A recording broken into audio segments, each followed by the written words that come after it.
Good evening. Good evening. Welcome to Ask Grit. Yet another episode. We are into episode number 21. Today I have Daniel with me from Melbourne. Hi, everybody. Yeah, so as usual, we are going through a series of questions which we get asked each and every single week so that can add some value to you by listening to those questions and answers. And the objective is to share these so that it will be educational for you. What have you got, Daniel? I've got a couple of questions that came in the last couple of days with the promoting of Ask Grit. That a couple of customers messaged me personally and on the Facebook group itself. Okay, question number one: is an investment property being located near where I live better than one further away? So it's about whether to have a property in the neighborhood or a property elsewhere. Your views, please, Naveen. It also depends on where he lives too. But jokes apart, when you're doing an investment,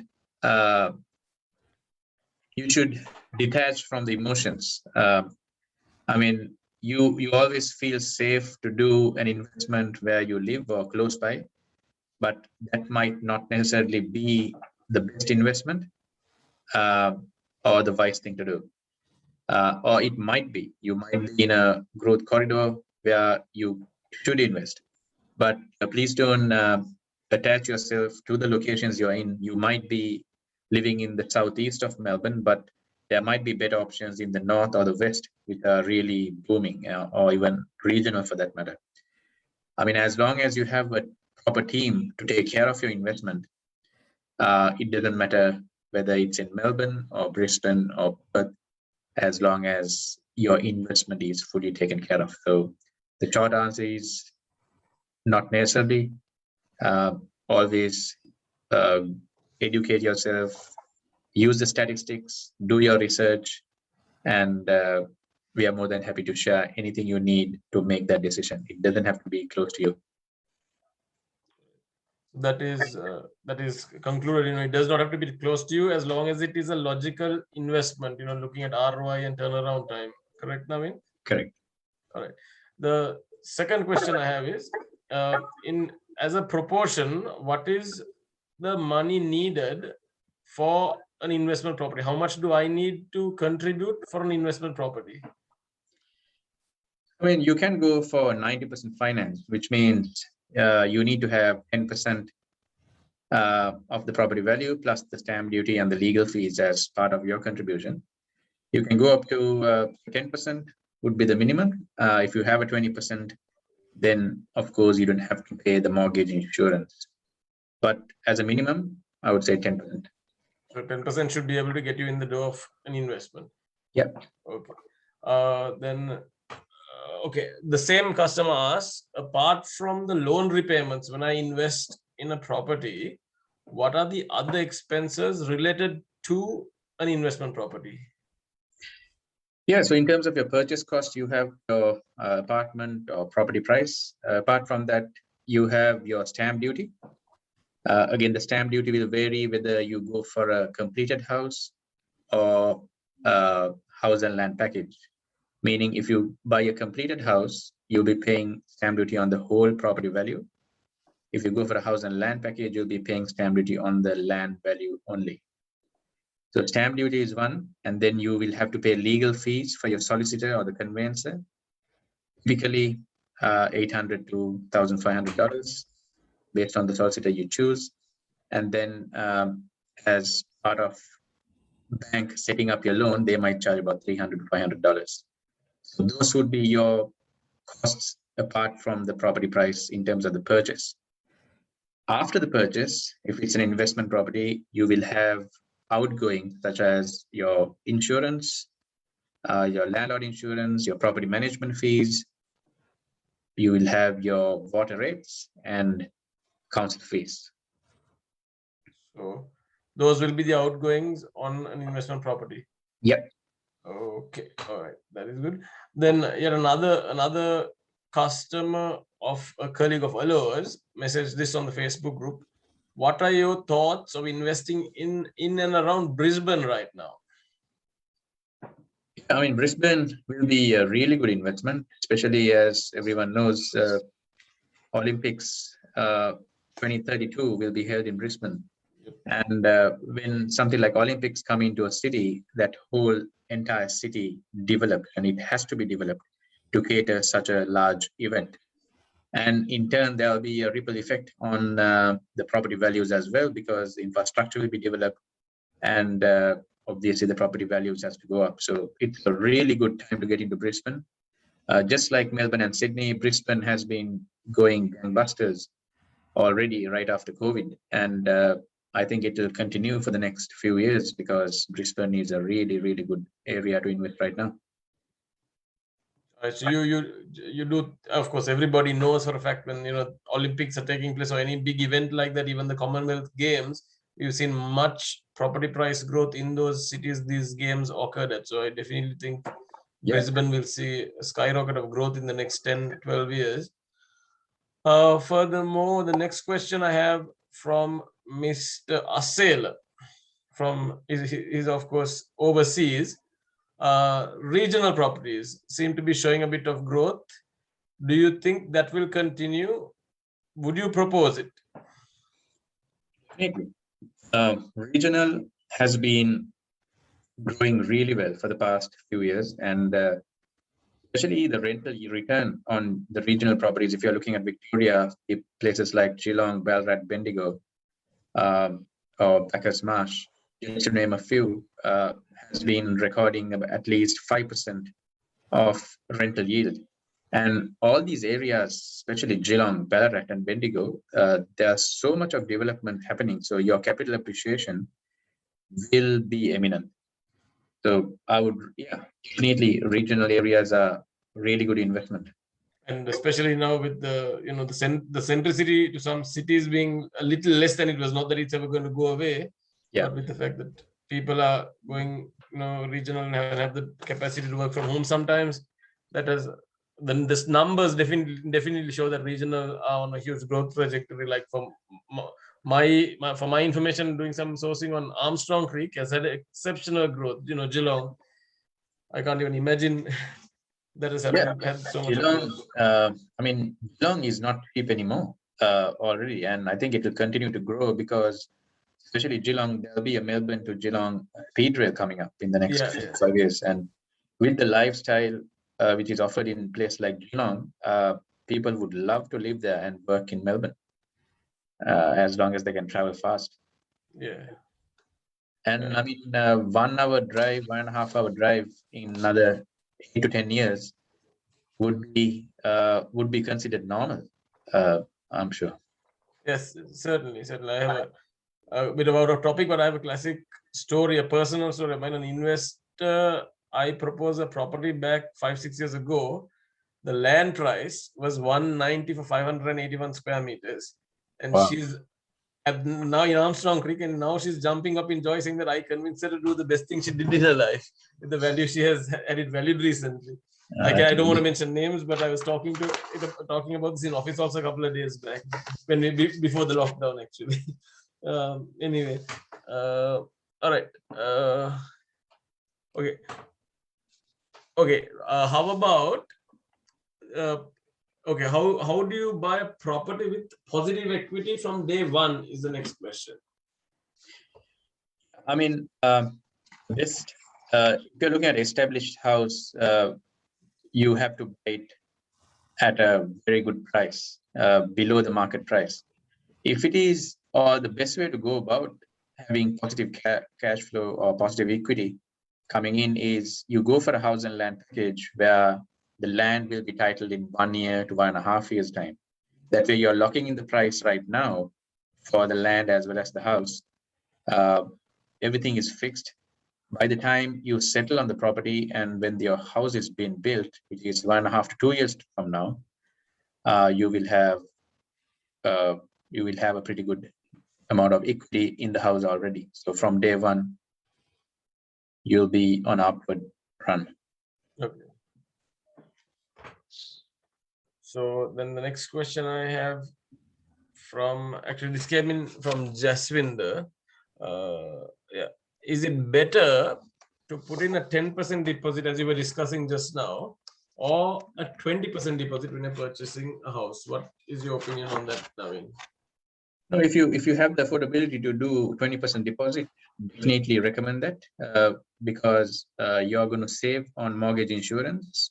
Because if you go over 80%, you have to pay mortgage insurance to the bank. You can omit that fee. At the same time, when you go for 80% finance, your mortgage will be low as well. So you have a higher chance of being positively geared or break even on your investment, and it's a very healthy ratio when you go 80-20. So if you can go 80, definitely go 80%. Okay. All right. Okay, the next question I have is how is a bit it's phrased a little bit complicated, but how to easily get the right type of finance for rapid wealth building, no matter what the market is doing? I'm a little unclear of what was meant there. Yeah. So if they were meaning what's the ideal ratio, as we were just discussing, if you can go 80%, 20% for a local, or 60%, 40% for overseas investor, that would be ideal. But as you said, the question is not very clear. But if they were talking about the ratio, 80-20 would be the best. Okay, I think that's what they mean. Yeah, how to get easily the right type of finance. Yeah, so rapid wealth building. So you finance it with a 20% deposit and a 80% borrowing. It's you're creating faster wealth for yourself with that, and of course better utility of money. Okay, another question I have regarding the superannuation advertising we're carrying out. What is the best age for investing in superannuation? Investing in superannuation into property. I am 54 right now. Am I too late to do this? Yeah, the best age is as soon as possible. The best age is as soon. I mean, if you're 40 and if you have about 120,000, 130,000 in your super, as combined super between yourself and the spouse, you're ready to go, because there are properties which can cater to that. But in this case, this gentleman, if he's 54, if he has not done an investment on super, he's not late. I mean, he'll be retiring probably from 65, 70, and he still has 15 years at least to go. And so, I mean, it's never too late. It's never too late. Yeah. And of course, the leverage of the superannuation value can be 3 times the growth when you leverage a property with it, I would think. Exactly. Okay, then can you advise me on what to do with my super investments? I mean, so I think what this lady is asking is, can you advise me on what to do with my super in the context of investing where? So yeah, so by default, your super is been invested on stocks, which you have no control of. The superannuation company is doing that for you. If things are good, your superannuation is going to grow. But if there's a recession or something like that happens, your superannuation will go down. So the best way of investing your super is through property, where you can really double or triple your investment by the time you retire. And there's so much of benefits from superannuation investments, such as when you sell the property after retirement, you don't pay capital gains tax, which is a huge benefit. So, I mean, investing your super, definitely property is the way to go. Just another little anecdote I want to say. You have, like Naveen said, you have $120,000 super. You can possibly invest in a property of close to $500,000, a little less than $500,000. Rather than your $120,000 in super grow over 10 years and become, say, $250,000. When you have a $500,000 super in 10 years, that property will most likely be $800,000 to $1 million in value. So that is just my opinion, but I personally think that's one of the best things we can do with our superannuations. The last question in for the moment, I can see someone is typing something in here. What are the costs for property management when we invest in a rental property? For property management would be the property management fee, which will come to 5 to 6% based on where your property is at. And also there'll be 1 week of letting fee where it's a once-off fee.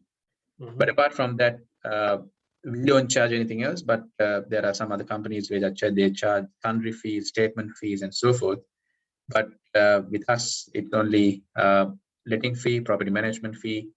If we have to go to VCAT, there'll be a VCAT application fee and our fees to attend. But apart from that, letting fees as well as property management fees. Okay. Just a disclaimer there, VCAT, some people might not be completely aware what VCAT is. VCAT is Victorian Consumer Affairs Tribunal. So if you have any issues with the landlord tenant, most often it ends up at VCAT. What are the costs? The last question, this was from Henry. Is investing in a property, does investing in a property give you points for your permanent residency in Australia? If not, what does it do? Yeah, typically you don't get any points for having a property, because while it will help you, but having said that, Canberra, if you're applying through Canberra, it will give you 5 points for having a property worth over $250,000 or $300,000.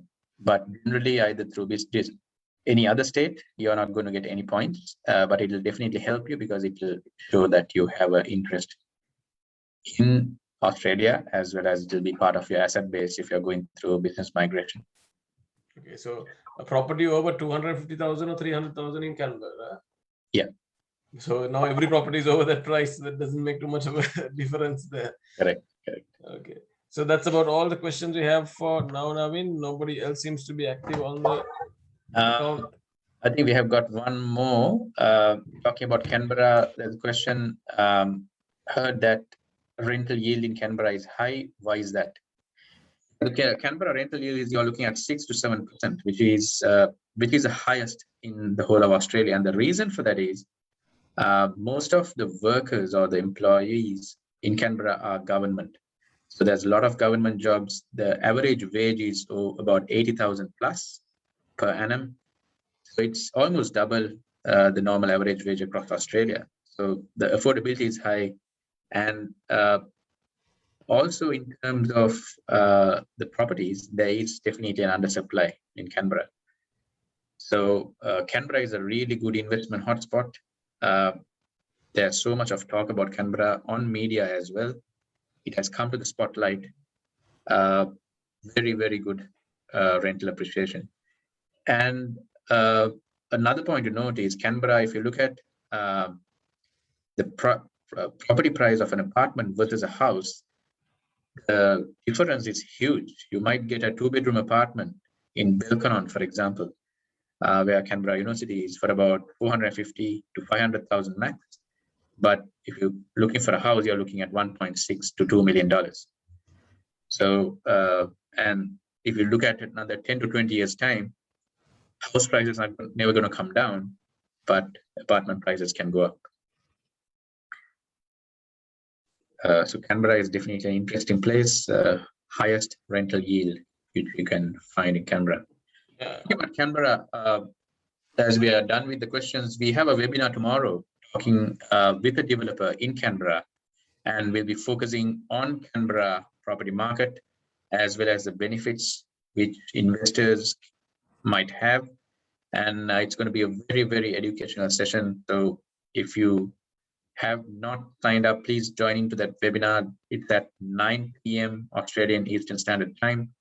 This is focused at foreign investors, but even locally, it will be very, very fruitful discussion.